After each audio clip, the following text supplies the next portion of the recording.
There is a strong relationship between quality assurance and quality control. The actions we take and the processes we follow have a direct effect on the deliverables. In a restaurant, this means that proper food storage, hand washing, and following processes and procedures should result in an acceptable deliverable. The food should look and taste good, the health standards are met, and customers should expect consistency from visit to visit. It should all work out, right? In spite of our best efforts to invest in good processes and to invest in quality assurance, sometimes there is a breakdown.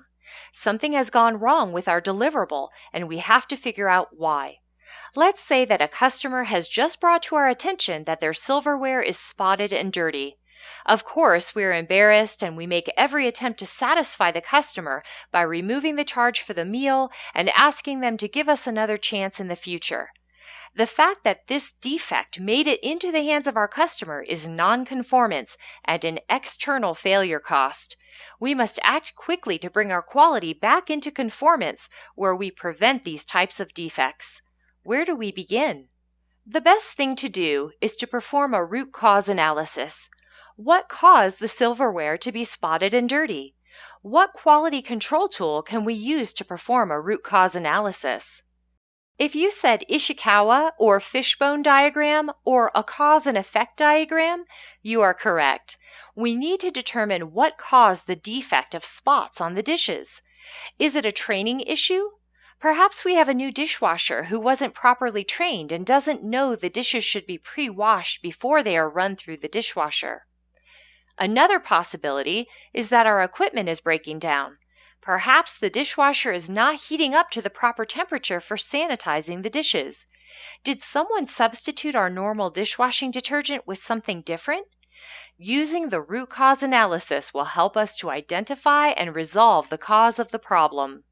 In a worst-case scenario, what if our restaurant was experiencing serious quality breakdowns in a number of different areas?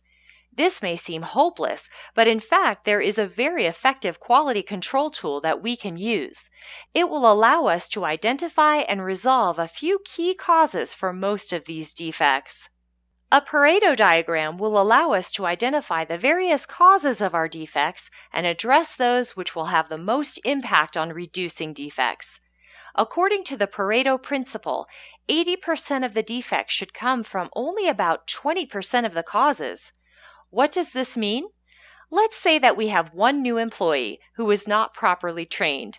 That employee could have an impact on many of our processes, and therefore the lack of training could be causing multiple defects.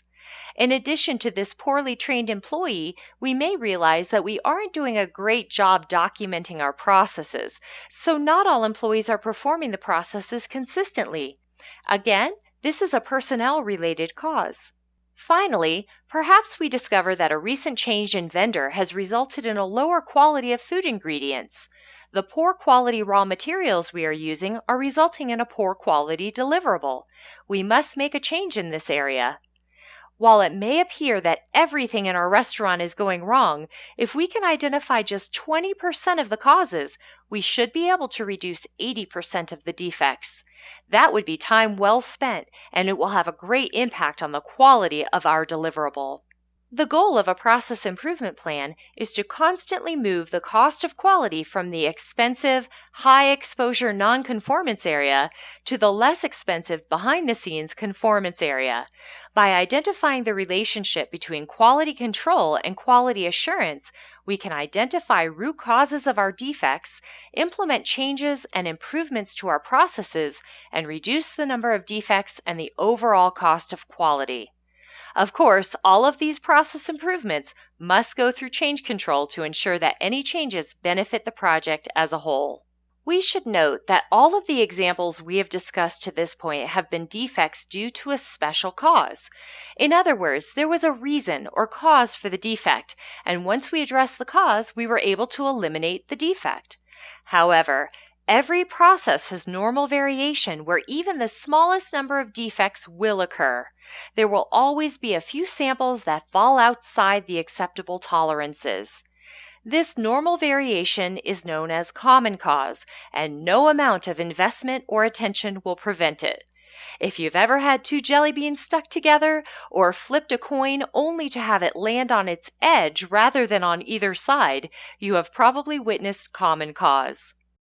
When no cause of a defect can be found, it is helpful to know that common cause and normal variation may be the culprit. A project manager should be able to determine the type of cause after a root cause analysis has been performed.